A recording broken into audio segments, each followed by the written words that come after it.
नमस्कार स्टूडेंट्स, मैं आपका दोस्त सीए दीपक सिंह, अकाउंटिंग गुरु एस विवेकानंद के प्लेटफॉर्म पर आपका स्वागत करता हूं।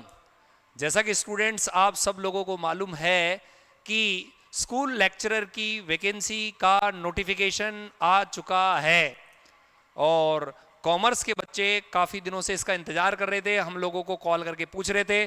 तो बच्चों, इंतज़ार ख़त्म हो गया है, स्कूल लेक्चरर की वैकेंसी का नोटिफिकेशन आ चुका है और एस विवेकानंद के प्लेटफॉर्म पर इसके नए बैचेस 5 मई से स्टार्ट हो गए हैं। तो इन नंबर पर आप कांटेक्ट करके अपनी सीट ऑनलाइन और ऑफलाइन बुक करवा सकते हो। ऑनलाइन लाइव क्लासेस भी रहेगी और फेस टू फेस क्लासेस भी रहेगी। ऑनलाइन लाइव क्लासेस में क्लासरूम की लाइव रिकॉर्डिंग आप अपने कंप्यूटर पर, आप अपने मोबाइल पर देख पाओगे। अब मैं थोड़ा सा इसका इंट्रोडक्शन करवा दूं कि क्या क्या आपके कोर्स में है, कितना क्या सिलेबस है, कैसे क्या है। तो सबसे पहले मैं आपको ये बता दूं कि जो कॉमर्स की स्कूल लेक्चरर के पद आए हैं वो टोटल 130 आए हैं। इनमें जनरल के, ईडब्ल्यूएस के, एससी, एसटी, ओबीसी और एमबीसी के इतने इतने पद हैं, लेकिन मेरा ध्यान केवल इन 130 पदों पर है। यानी टोटल 130 पद स्कूल लेक्चरर कॉमर्स के लिए आवंटित किए गए हैं। नेक्स्ट बात जो आती है कि सर इसके एग्ज़ाम का पैटर्न वगैरह क्या होगा, तो स्टूडेंट्स अभी तक इसके एग्ज़ाम का पैटर्न वगैरह के बारे में तो कुछ भी नहीं बताया गया है, लेकिन पूर्व में जो 2020 में ये वैकेंसी आई थी तो उसमें क्या सिलेबस रहा था, मैं उसी सिलेबस का इंट्रोडक्शन आपको करवा रहा हूं। इट मे बी पॉसिबल कि कुछ ऐड किया जाए, लेस तो भूल ही जाओ, कम तो भूल ही जाओ, हो सकता है इसमें अतिरिक्त पार्ट कुछ जोड़ा जाए, लेकिन ये जो पार्ट आपके सामने है वो रहेगा ही रहेगा। तो कौन कौन से चैप्टर थे एक बार हम देखते हैं। एक बात तो आपको मालूम होगी कि इसमें 2 पार्ट होते हैं, एक तो पार्ट 1 और एक पार्ट 2। जो पार्ट 1 है वो सभी लोगों के लिए कॉमन है, चाहे वो कॉमर्स का स्टूडेंट हो, चाहे वो हिंदी का हो, चाहे वो पब्लिक एडमिनिस्ट्रेशन का हो, वो तो सबके लिए कॉमन है। मैं अभी बात कर रहा हूँ पार्ट 2 की। तो पार्ट 2 के अंदर कौन कौन से सब्जेक्ट आते हैं और उनका मार्किंग पैटर्न कैसा होता है, हम उसके बारे में विस्तृत विवरण देखेंगे। तो देखिए स्टूडेंट्स, जो आपके सिलेबस में पार्ट रहता है वो रहता है एक तो अकाउंटिंग का, लेखांकन का। एक जो पार्ट रहता है वो रहता है कॉस्ट अकाउंटिंग का। एक जो पार्ट रहता है वो रहता है एडवांस अकाउंटिंग का। एक रहता है पार्ट ऑडिटिंग का। एक पार्ट जो रहता है वो रहता है एफएम का। एक जो पार्ट रहता है वो रहता है अर्थशास्त्र का, इकोनॉमिक्स का। और एक पार्ट रहता है वो रहता है बिजनेस मैनेजमेंट का। और एक पार्ट जो रहता है वो रहता है साइकोलॉजी का। तो इनमें किस तरह से पैटर्न रहता है हम उसके बारे में फटाफट से डिस्कशन कर लेते हैं। सबसे पहले सिलेबस से पहले मैं आपको बता दूं कि एग्ज़ाम की स्कीम किस तरह से रहती है। आपके सामने ये 3 लेवल हैं, एक तो है सीनियर सेकेंडरी लेवल, एक है ग्रेजुएशन लेवल, एक है पोस्ट ग्रेजुएशन लेवल। देखिए, सीनियर सेकेंडरी लेवल यानी आपके 11th एंड 12th, इसके अकाउंट्स ले लो, इसका इकोनॉमिक्स ले लो, इसका बिजनेस मेथड ले लो। इसमें 55 सवाल आएंगे और टोटल 110 नंबर के आएंगे। यदि हम बात करें ग्रेजुएशन लेवल की तो इसमें भी 55 सवाल आएंगे और 110 आएंगे। ध्यान रखना, यहाँ सब्जेक्ट वाइज नहीं है, अकाउंटिंग के इतने सवाल, ऑडिटिंग के इतने सवाल, कॉस्ट अकाउंटिंग के इतने सवाल, ऐसा विवरण नहीं है। यह संभव है कि ज़्यादा सवाल अकाउंटिंग के आए, यह संभव है ज़्यादा सवाल ऑडिटिंग के आए, इकोनॉमिक्स के ज़्यादा आए, बीएम के कम आए, हो सकता है। क्योंकि यहाँ पैटर्न नहीं है कि 1 से 20 तक अकाउंट्स के आएंगे, 21 से 30 तक ऑडिटिंग के आएंगे, कोई पैटर्न नहीं है। यहाँ पर पैटर्न जो चलता है वो चलता है, पहले सवाल पूछे जाते हैं 11वीं 12वीं के अकाउंट्स के, बिजनेस मेथड के, इकोनॉमिक्स के।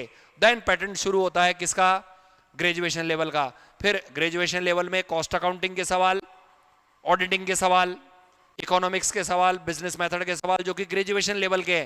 फिर आता है पोस्ट ग्रेजुएशन लेवल, यानी आपके एमकॉम लेवल के जो चैप्टर हैं उनमें 10 सवाल पूछे जाते हैं। तो आपने देखा 11th-12th की बुक्स में से कितने सवाल आएंगे, 55। हर सवाल 2 नंबर का होगा। ग्रेजुएशन लेवल से भी कितने सवाल आएंगे, 55। और पोस्ट ग्रेजुएशन लेवल से सवाल आएंगे 10।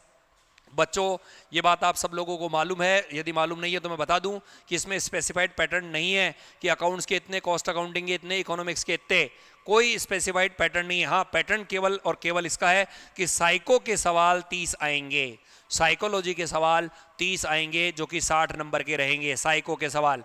बाकी अकाउंट्स, ऑडिट, कॉस्ट अकाउंटिंग और आपके एफएम, इकोनॉमिक्स, बिजनेस मेथड, इनके मिलाकर के 55 और 55 110 120 सवाल आएंगे।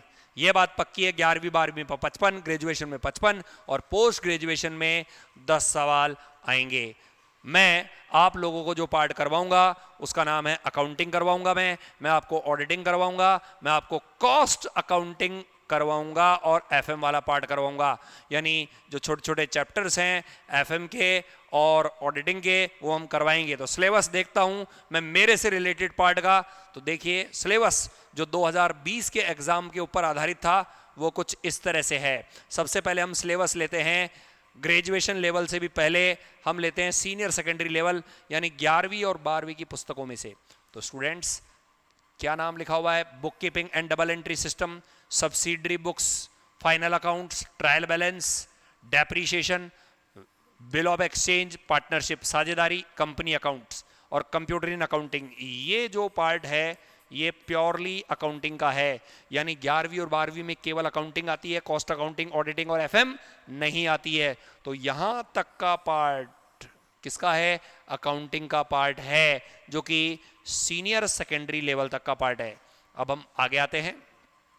आगे हम यदि बात करें ग्रेजुएशन लेवल से तो ये financial statement meaning and analysis, ये जो है ये एडवांस अकाउंटिंग का पार्ट है। कुछ लोग एफएम का पार्ट समझते हैं, कुछ बच्चों ने जिन्होंने जेवीएनएल एग्जाम दिया था, विद्युत विभाग के एग्जाम दिए थे, तो उन्होंने ये वाला पार्ट भी पढ़ा होगा। इसके अलावा फाइनेंशियल स्टेटमेंट के टूल्स जैसे कैश फ्लो स्टेटमेंट है, जैसे कि आप लोगों के फंड फ्लो स्टेटमेंट है और ट्रेंड एनालिसिस है, वो सब हम tools of financial statement analysis में पढ़ेंगे।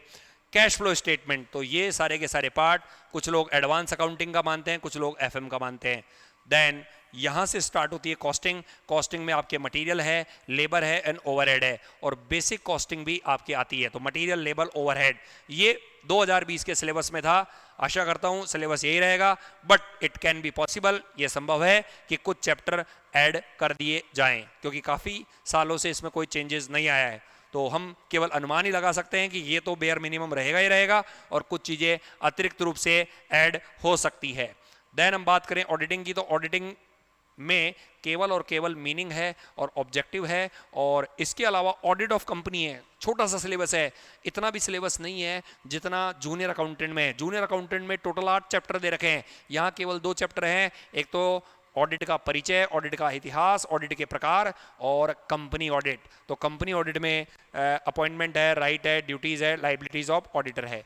तो ये पार्ट मेरा रहेगा जिसके अंदर एडवांस अकाउंटिंग आ गया, जिसके अंदर कॉस्ट अकाउंटिंग आ गया, जिसके अंदर ऑडिटिंग आ गया। देन मैं अब आता हूं अगले वाले पार्ट पर जिसका नाम है पोस्ट ग्रेजुएशन लेवल। तो पोस्ट ग्रेजुएशन लेवल में मेरा एक ही पार्ट है फाइनेंशियल मैनेजमेंट, जिसमें मैं वर्किंग कैपिटल मैनेजमेंट और कैपिटल बजटिंग बताऊंगा। फाइनेंशियल मैनेजमेंट में मैं वर्किंग कैपिटल मैनेजमेंट और कैपिटल बजटिंग बताऊंगा। तो ये मेरे द्वारा पढ़ाए जाने वाला पार्ट है जो एस विवेकानंद के प्लेटफॉर्म पर पढ़ाया जाएगा।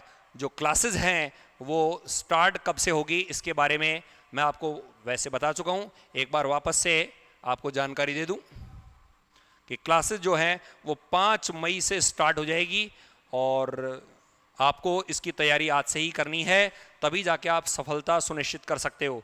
देखिए स्टूडेंट्स, पद 130 है, अच्छे खासे पद हैं, और यदि आपकी पूर्व में तैयारी हो चुकी है और आप हमारे साथ रह करके इसकी तैयारी करना चाहते हो तो तुरंत इन नंबर पर फ़ोन करके अपनी सीट बुक करें, क्योंकि एक लिमिटेड स्टूडेंट्स ही बैच में बैठ सकते हैं, बाकी के ऑनलाइन लाइव ही देख सकते हैं।